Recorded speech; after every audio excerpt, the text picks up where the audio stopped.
Top 10 most complimented designer fragrances from 10 different brands. I know a lot of times we walk into a department store, we can get a little overwhelmed by the plethora of options available within a particular brand's portfolio or catalog. In my experience, these are the most complimented ones from each brand. I'm going to share this list with you in just a second, so make sure to stay tuned.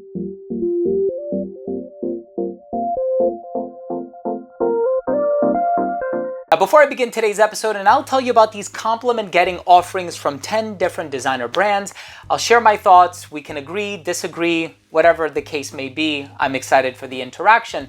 But before I jump into the video, I do want to mention that if you're a fan of fragrance-related content, and if you want to smell your best, hit subscribe, hit the bell, and give this video a thumbs up for the algorithm. It would really mean a lot to me. So, of course, we have a plethora of options here. The first one is the brand Coach. Now, of course, Coach, there's the original, there's the platinum, there's the blue, there's the green, there's the da-da-da-da-da. Get Coach Blue. This is the one that smells like Dior's Sauvage. And this one is very fresh. A lot of bergamot, it's woodsy, but it's definitely on the more summery side of things. The original Coach for Men is the one that's going to be closest to Dior Sauvage. This has a lot more citrus, thus being a bit more mass appealing, in my opinion. In any case, I've gotten more compliments with this one than the original. By Jean Paul Gaultier, you want to go with Ultramall. Ultramall has always gotten me compliments. The pear, the vanilla, it's sweet. It's great for a bar, clubbing, night out scenario. It is done phenomenally well. Same perfumer as the original, Francis Kurkdjian. By Versace, I almost went with Versace Pour Homme. I had to go with Dylan Blue. This one is smooth, it's woodsy, it's peppery and ambroxan, a lot of bergamot, citrus, very classy and refined, and even the bottle looks very, very elegant. Now, by Yves Saint Laurent, the new Myself is doing pretty well as far as compliments are concerned. Even Y tends to be a trendsetter in recent years. However, I'm going to go with La Nuit de l'Homme, and you can go with the original, the L'Intense. I have the Blue Electrique. This one does so incredibly well. That powdery cardamom, I mean, this one is such a hit. By Tom Ford, so I could have gone in a more daring direction. Of course, there are people who claim to get a lot of compliments from oud wood, especially in a suit and tie. People who claim to get compliments from Tuscan leather, even though it seems like a very polarizing offering. For me personally, if it's not Costa Azzurra, it has to be this one, Mandarino di Amalfi. A lot of really bright citrus, summertime ready, and it also has an aromatic ingredient in here known as shiso.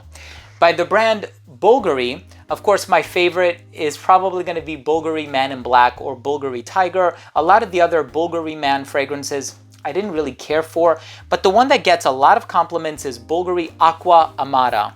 Now this one, the widest distribution for a designer fragrance, although it does have a built-in atomizer. It's oceanic, it's aquatic. Some people have even said it smells a bit salty, but I love it. I get a lot of compliments with it. Dior Sauvage, I'll just get it out of the way. From Christian Dior, it's not going to be Fahrenheit, it's not going to be Hypnotic Poison, which is not even marketed for men. It's going to be, you know, this one, and it does very, very well. By Chanel, Bleu de Chanel. You have Allure Homme Sport. You have many other fragrances from the Chanel brand. Nothing has quite gotten me the compliments that Bleu de Chanel has gotten me. So I'm a huge fan of Bleu de Chanel. By Paco Rabanne, yeah, we have the ultraviolets and the ultra reds and the 1 millions, but you got to go with Invictus. And if you're going to go with any Invictus, the biggest compliment getter is Invictus Aqua. This is my bottle from 2016. I use it quite sparingly, but of course they just re-released it in 2024 this year with the frosted glass presentation.